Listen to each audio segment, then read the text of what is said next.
Okay, so let's get started. Good evening, AG members. Welcome to the AG webinar session 6.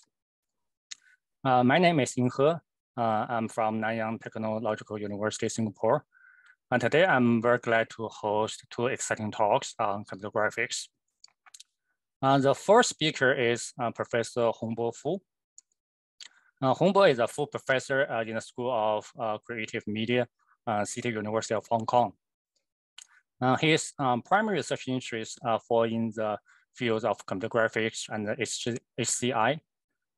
So far, his research has led to over 100 scientific publications, including 50 technical papers as major venues of graphics and HCI, such as SIGGRAPH, SIGGRAPH Asia, TALK, TVCG, Kai, and UIST.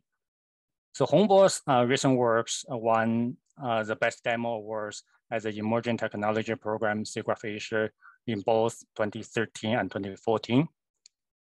He also received the Best Paper Awards from CD Graphics 2015 and UIST 2019. Hongbo actively serves for the graphics community. He is the organization co-chair for PG 2012, the program co-chair of CD Graphics 2013 and 2015, SIGGRAPH Asia 2013, Emerging Technology Program, and 2014 workshops, as well as PG 2018 and CVM 2019. And Hongbo is also the conference chair of SIGGRAPH Asia 2016 and Expressive 2018. He is currently the vice chairman of Asia Graphics Association. And today, Hongbo will talk about date-driven sketch interpretation. So now let me pass to Hongbo. Hongbo, please. Okay, yeah. Good evening, everyone. Thanks for the introduction, Ying.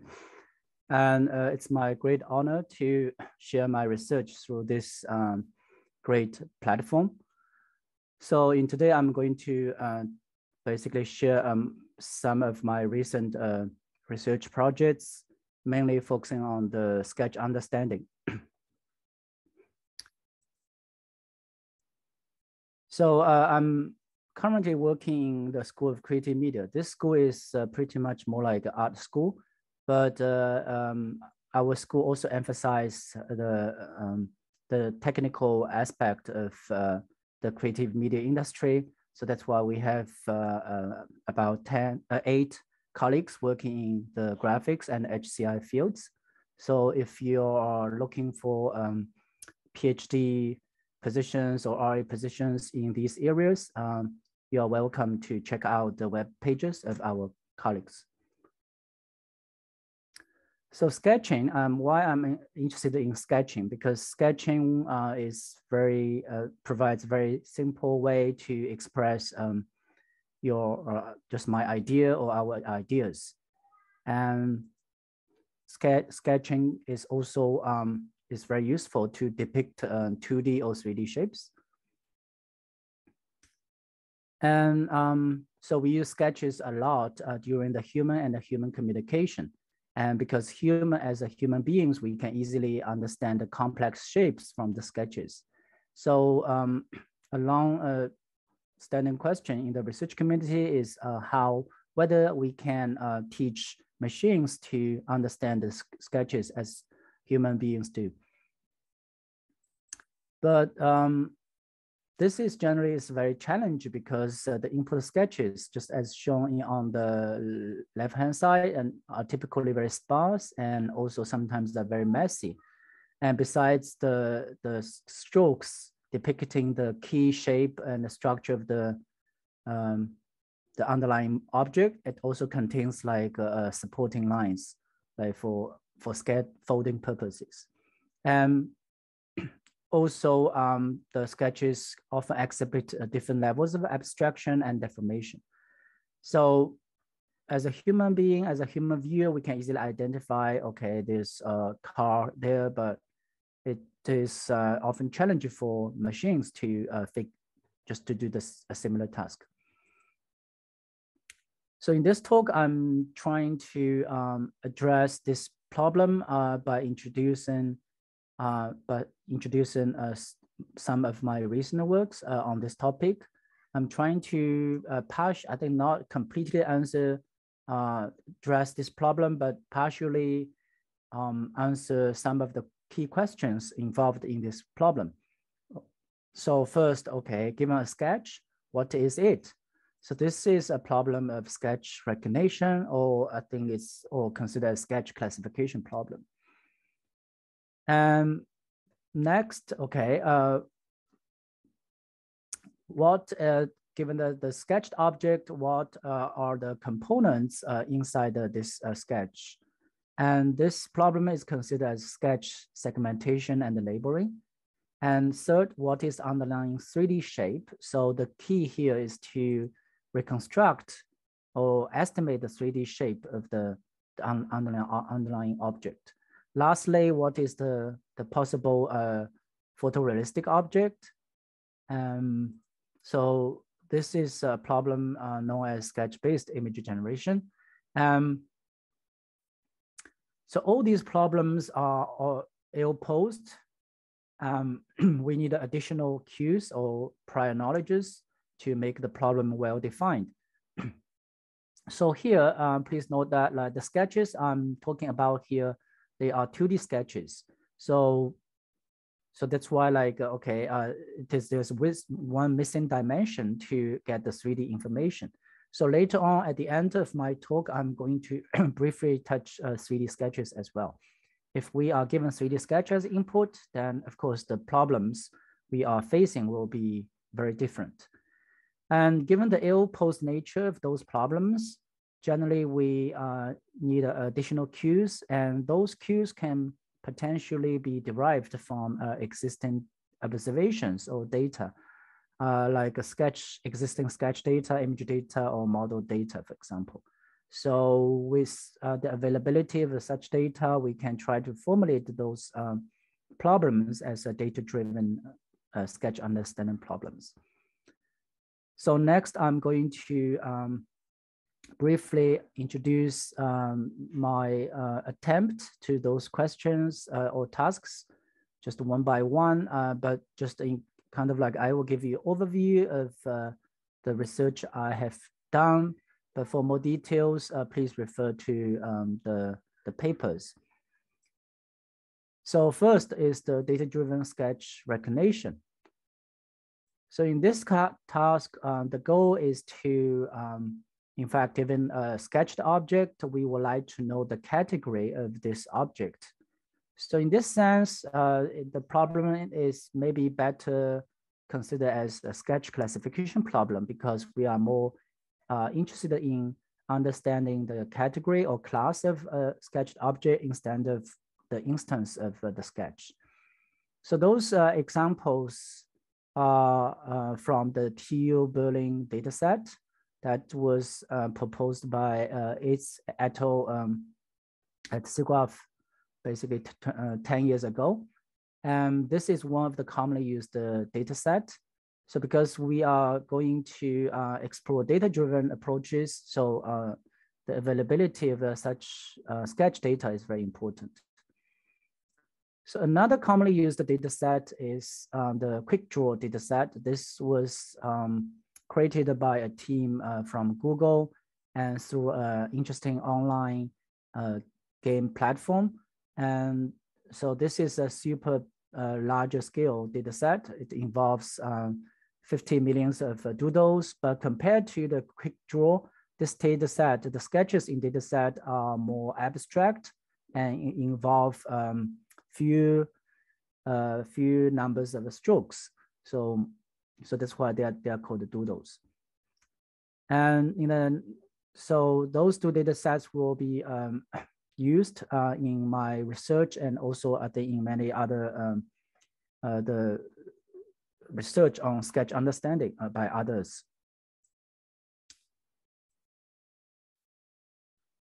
So one of the representative works for sketch recognition in recent years is a Sketch-A-Net by Yu et al., published in IGCV.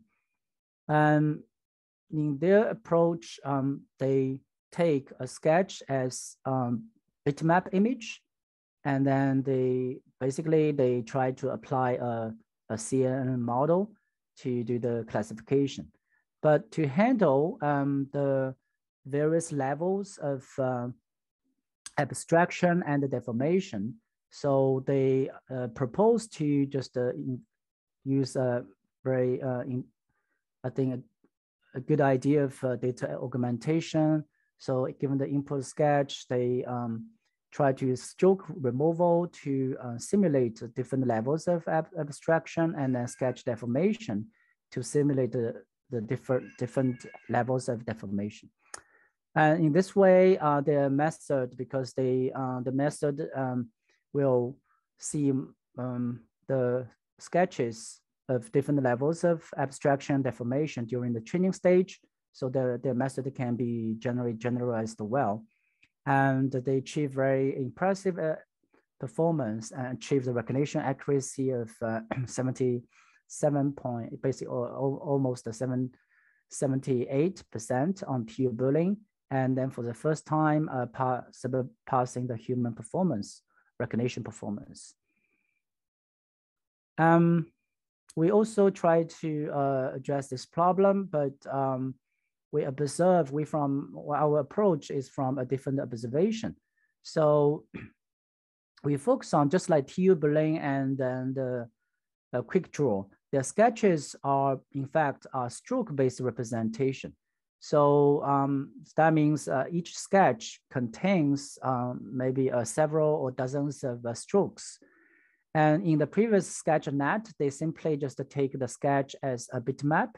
But what if we can use the structure information, the stroke-based information in the input sketch, whether it can improve the performance of the sketch recognition. So this is explored in our TVCG paper, Sketch R2CNN. So in our pipeline, we also have the CNN as one of the main components for classification. But as you know, the CNN, if you adopt the CNN approach, then somehow you needed to sacrifice the structure information. So to address this problem, we also introduce the RN component and then try to use RN to extract the point features in the vector space. And this is this part. And then to connect the RN component and then CNN component, we use a differential neural line rasterizer to connect the vector space and the pixel space. And so in this way, we demonstrate by using the CN together with RN in this single branch approach, we can improve the sketch recognition performance. So SN and V1 and V2 just represent a sketch net. So originally they achieve the pretty good performance on the TU Berlin dataset. We reproduced SN V2 by ourselves. Then by using our RN component, you can see a sketch plus CN plus RN, and then we achieve basically about maybe 1.5% increase in terms of accuracy. And we also try different backbone, CN backbones, and our approach consistently improve the performance just against the basic CN backbones. So maybe you're wondering why as a human viewer, why we cannot recognize the sketches just in a very high accurate way. Why the recognition rate by humans is only 73.1%. This is mainly because of the abstraction, the abstract nature of the sketches. For example, like if you consider individual sketches like this one, and maybe you consider this as a pillow, or maybe, I don't know, you consider as maybe the tabletop, or how about this one? This is more like egg, for example, or can be something else. But okay, when you're considering the individual sketches and then they are probably be ambiguous, but when you put them together, then you have a better idea. Okay, the previous, this object, now it's more like a keyboard because we have the more confidence. We gain some kind of confidence from the other objects. This is more like a monitor, and this is give us a lot of confidence. And then this ellipse-like shape is more like a mouse instead of like egg. So the context information can be useful for sketch understanding. But this context information has been extensively studied in computer vision community, but as far as we know at that time, there's no research on the use of context for sketch classification. So we tried to explore this problem, but at that time, if we want to use the context information for sketch understanding, so ideally we need a data set of sketched scenes, but at that time, there's no such data set. So to address this issue, we assume the context of the objects in images is very similar to the context of objects in sketched scenes. In this way, we can try to borrow the context information from the scene images. So then we, by analyzing the objects inside the natural images, we can extract the context information represented as a relation graph here. And then meanwhile, given basically a sketched scene, to simplify the problem, we assume this sketched scene has been pre-segmented, but into objects, but we don't know their labels. So the goal here is to figure out the labels of individual pre-segmented objects. So to do this, we first basically pass each segmented object into CAN to get a set of candidate labels. And then for each one, we get a set of candidate labels. And then we check whether the combination of a certain combination of the labels for individual sketched object, segmented objects is consistent with the context in the relation graph. So mathematically, this is formulated as a compatibility function. And we explore two basically usage scenarios. One is called incremental classification, and the other one is co-classification. Just laser point. Then for co-classification, basically we are given the sketched scene with the pre-segmentation. We try to co-analyze all the objects together to figure out their labels. Then in the incremental classification, this is more, I think it's kind of like simulate the usage scenario in an interactive sketching session. So previously drawn sketches maybe already have the confirmed labels. So those confirmed labels can possibly help the inference of the labels of the subsequent sketched objects.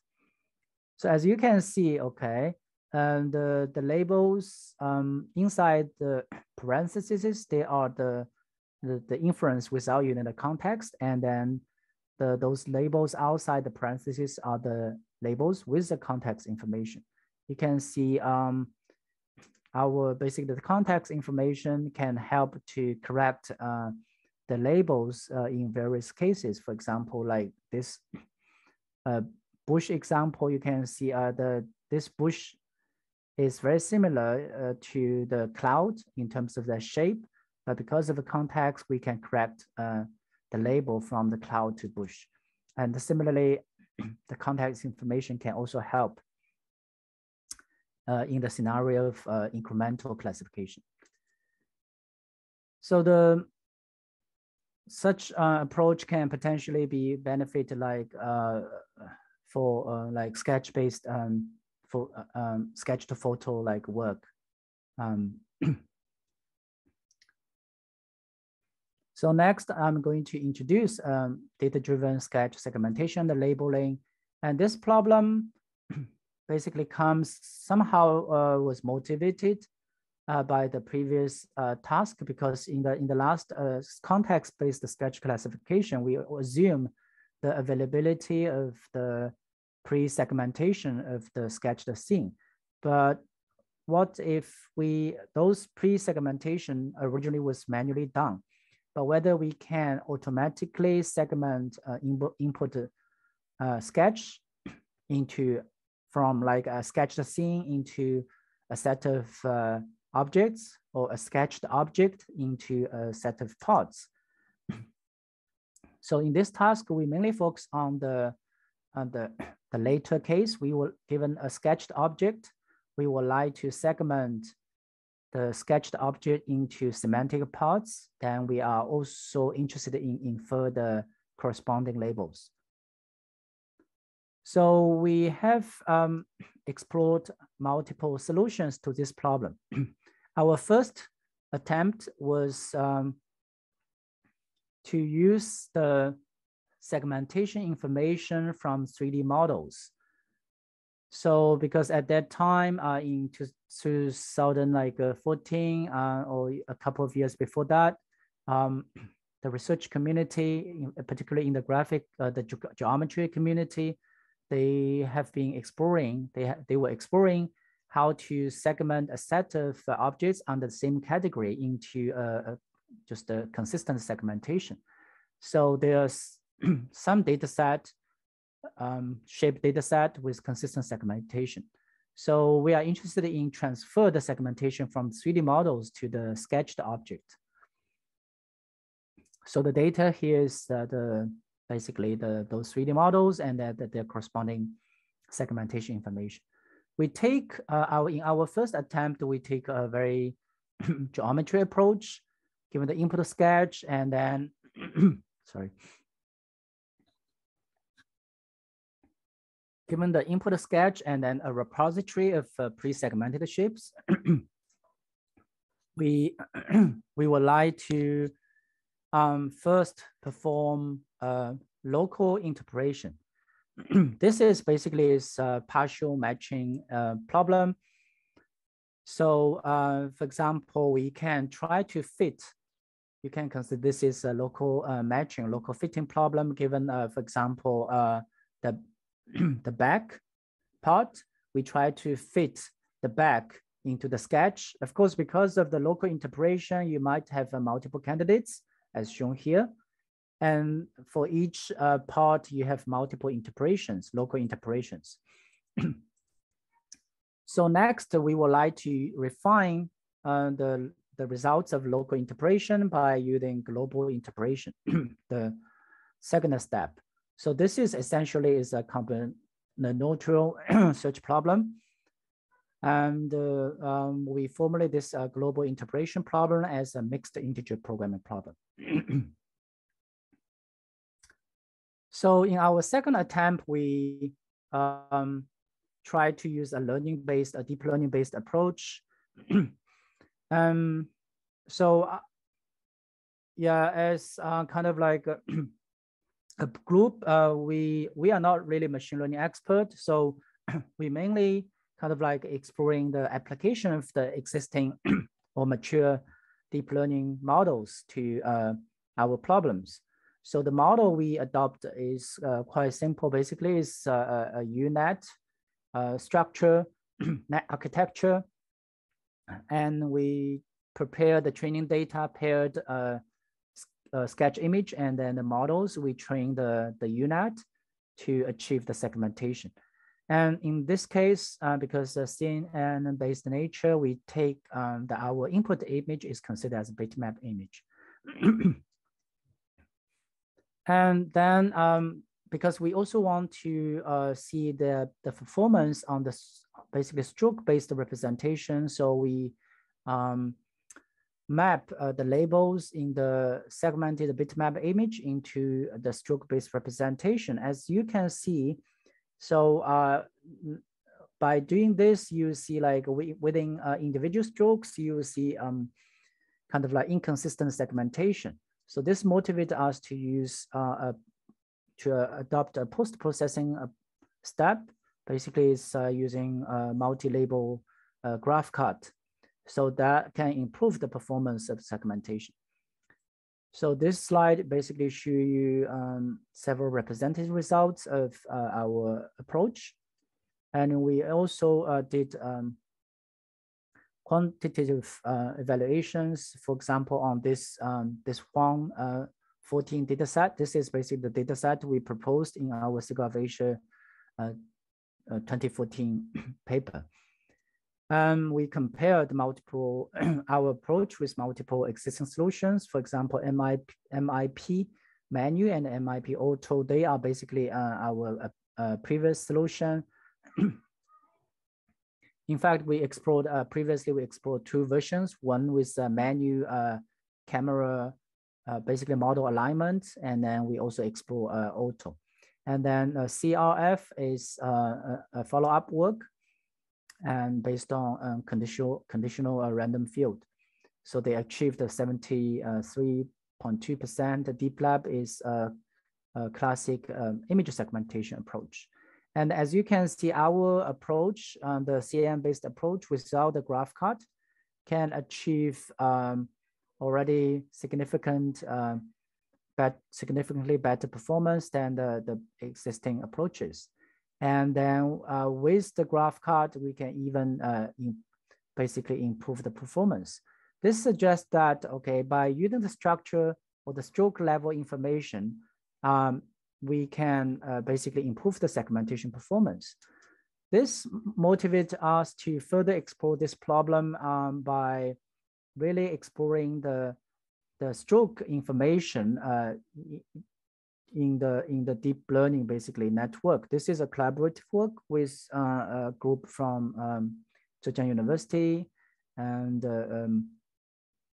so to naturally represent stroke in basically a deep learning network, we used graph neural networks, and then we given a stroke-based sketch representation. We can take each point as a graph node, and then the edges basically within the strokes, they can be naturally used as the edge the graph edge information.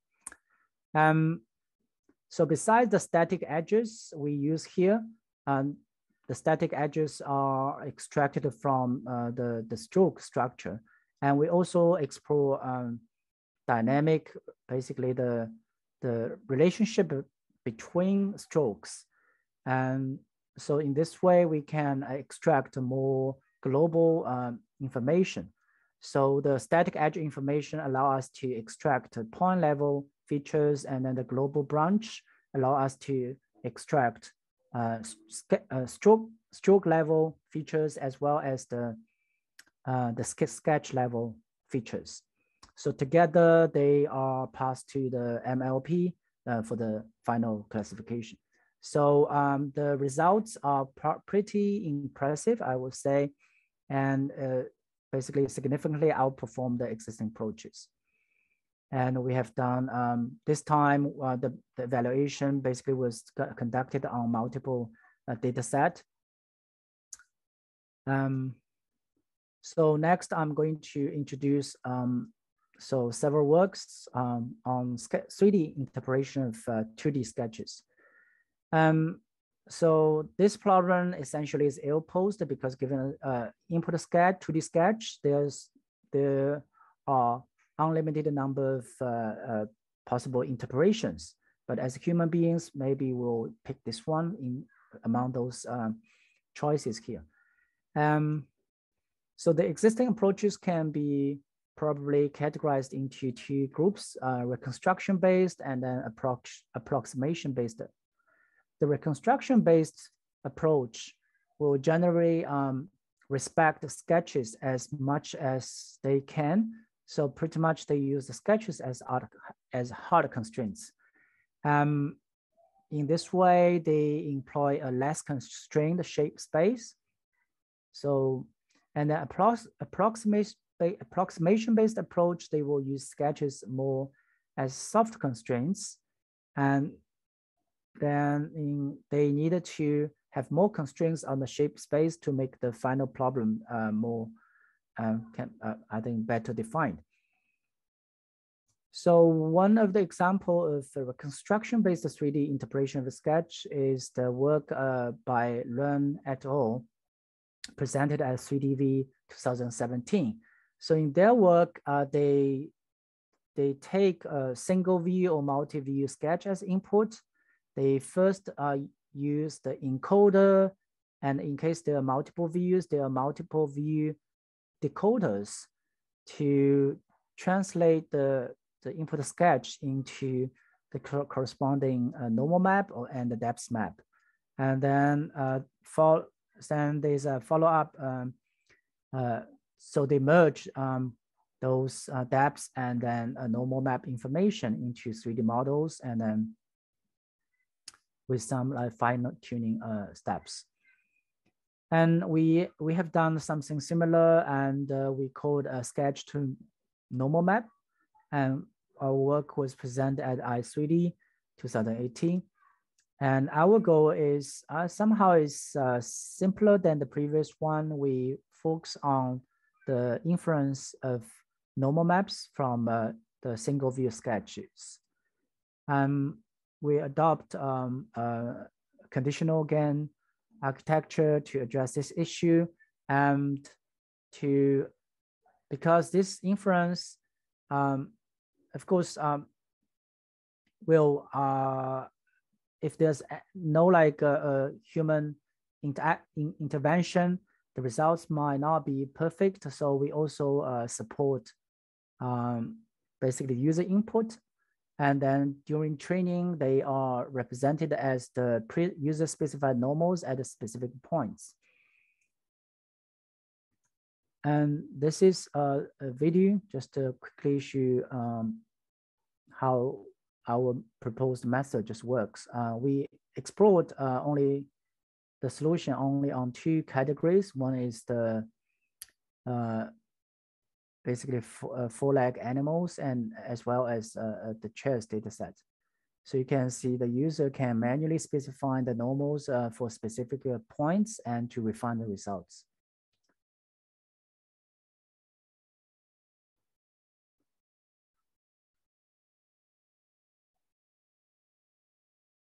Okay.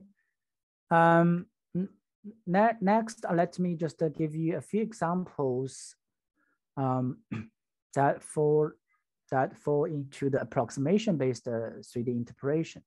So the most straightforward approximation-based approach is just to use shape retrieval. And then, so the idea is, okay, given the input sketch, you just find the most similar models in the data set. This approach can work if your data set, shape data set, is super big. It covers almost all kinds of objects. But typically our shape data set is not that big enough. So they use a global retrieval solution tends to give you a result that is not that very similar to the input sketch in terms of a structure or shape. So this problem can be alleviated by applying part assembler to the existing shape data set. So as shown here, like given the input sketch, we can first try to segment the input sketch into parts. And then for each part, we can search for the corresponding parts in the data set.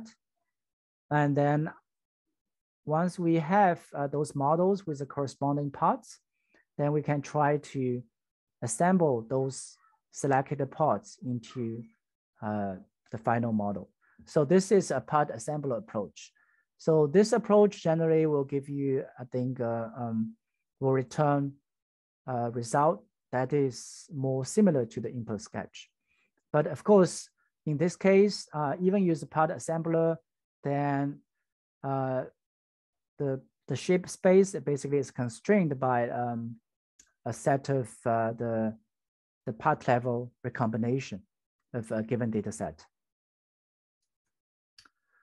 We also explore by just focusing on specific type of 3D models, we can also try to constrain the possible shape space.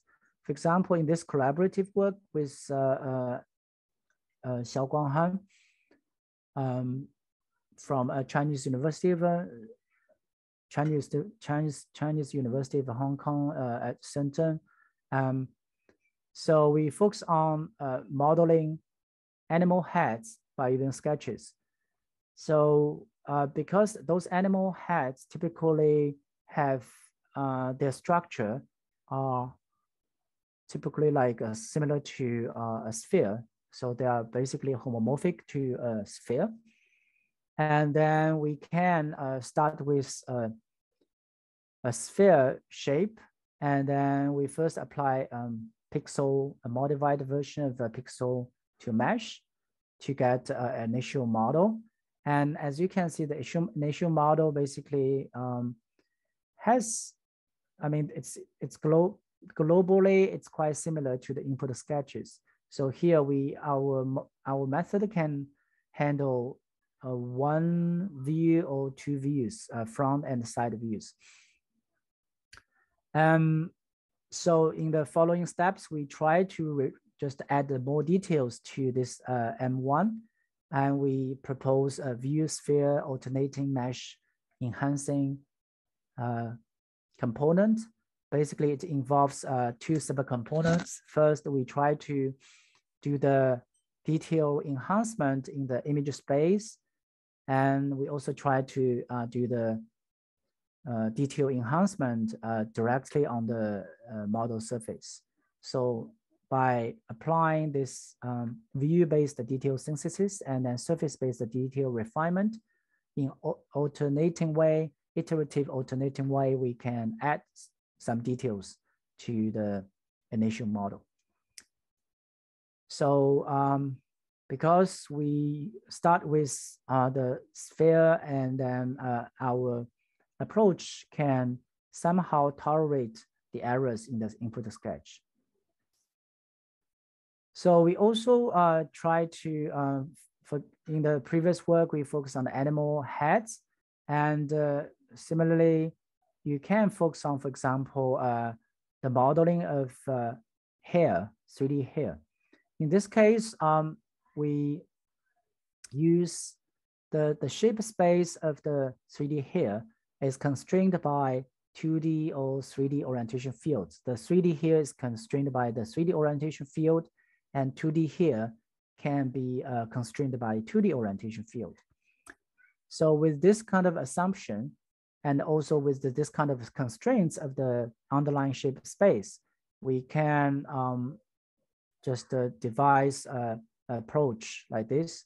So first for a single view given the input sketch and also the sketch to depict the shape, we can first use S2ONet to infer the 2D orientation field. And then we use O2VNet to infer from the 2D orientation field to 3D vector field. Again, given the 3D vector field, we can grow the 3D hair strokes from the scalp of the bust model. Similarly, we incorporate a similar idea in this multi-view editing scenario. So I'm not going into the details. So this approach, deep sketch here can, yeah, by the way, this is also a collaborative work from with Professor Zheng Youyi at the Zhejiang University. So the results, basically for relatively simple structures, we can get pretty good results. But when the structures are more complex, as you see here, like it's involve braided structures or very curly hair styles, and our methods cannot really recover such details. So we don't have really a solution to this problem in the 3D space, then, but we try to address this issue in the 2D domain first. So in a traditional pipeline for sketch-based hair synthesis or modeling, just like our deep sketch here, we use the orientation map as intermediate representation. So, so given the input sketch, we first try to infer the orientation map, and then from the orientation map, 2D or 3D, we can try to infer the 2D hair image or 3D hair model. But the problem is the orientation. Well, the orientation maps are very good at represent the 2D orientations, but it's not very effective to encode the complex hair structures. So this problem can be partially illustrated by an inverse problem. Given the inputs, given the realistic hair image, if we represent the realistic image using orientation maps and then try to extract the strokes from the orientation maps, and then you will see the resulting sketches cannot really represent the structures of the input hair sketch, but the hair image. So that just somehow partially indicated orientation maps basically are not very good at representing such complex hair structures. So to address this issue, we try to just directly infer the hair images from sketches without using the orientation map. So our contributions are two parts. First, we try to directly infer the shape or the hair mat from the input sketch so that the user does not need to manually draw additional sketches to depict the shape. And then given the mat and also the input sketch, we use another network to infer the final photorealistic hair images from the input sketch. To make the resulting hairstyles naturally blended with background image, we also consider the background. We try to blend the background feature into the network.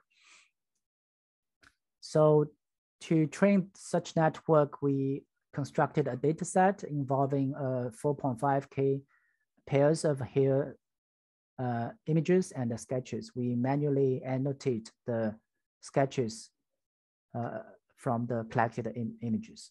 So the resulting approach basically outperform the state-of-the-art work.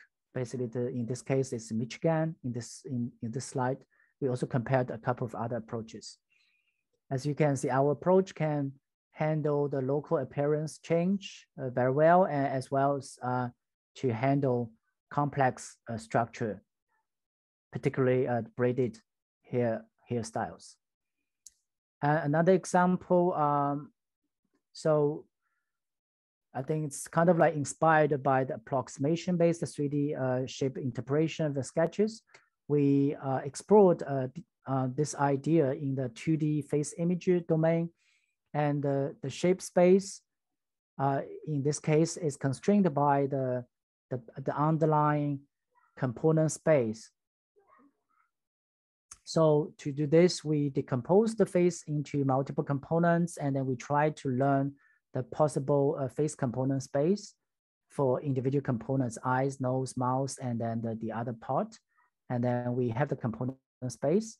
And then given the sketched component, we try to locally embed this feature to the examples, the features from the existing face component examples. And then you can see by applying this, the component level retrieval and then plus interpolation, this locally embedding can achieve, basically it can try to balance the faithfulness and then the results, the quality of the final results. And so the resulting approach can handle rough and or incomplete sketches very well. Given quite messy sketches, our approach can still generate photorealistic images. So in the last part, I will just briefly discuss some challenges and opportunities if you want to work in this on this topic. So compared to the image data sets or even the 3D shape data sets, I think sketch data sets, in recent years, we have seen several new data sets for sketches, but still, I think generally we are looking for larger scale or multi-view, different levels of abstraction, deformation, scene level, or targeted for specific applications. Besides the data set, through multiple works in this talk, I think I'm not sure, maybe you have been convinced, okay, by employing the specific stroke information or the specific characteristics of sketches, potentially we can design more effective learning models specialized for sketches. And I'm also interested in combining the sketch basically often represents static, a spatial information. How about if we combine the sketch with time, whether we can try to create like a sketch animation. So potentially, the potential tasks are like sketch-based 3D animation, sketch-based video editing. And so at the beginning, I emphasized, okay, the input to the previous problems, basically they are 2D sketches. But what if our sketches are 3D? And those 3D sketches can be acquired by using, for example, AR-enabled mobile devices. So I have been exploring along this direction as well. So this is a list of the publications touched in this talk. And for more details, you are welcome to visit my webpage. And I would like to thank a lot of people, including my collaborators and also students. And my research, the projects are funded by particularly two projects from Research Grants Council of Hong Kong. And now I'm happy to take questions. Thank you. Thanks, Hongbo, for the very nice talks. Let me see if there are any questions from the audience. Audience in the Zoom meeting room can directly raise your question, or you just type your question in the chat box.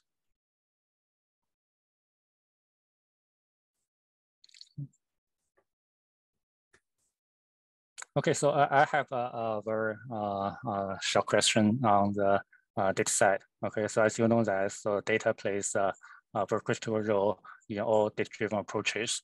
So speaking of the sketch-based sketch recognition, so as you know that there are many algorithms that can produce line drawings from 3D models. So they can be used to generate a large set of the model sketch pairs. So I'm wondering whether these sets can be used to train your neural networks. Yeah.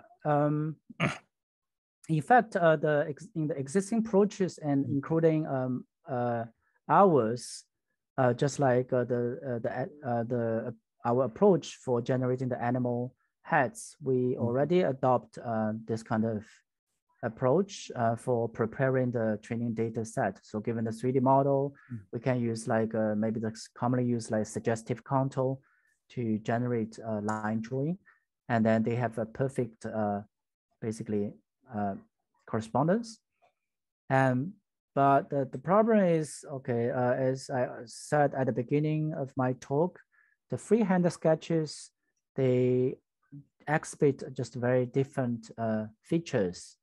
And particularly like they might have very different abstraction levels, and then they exhibit different kinds of errors, maybe represented as deformations as well.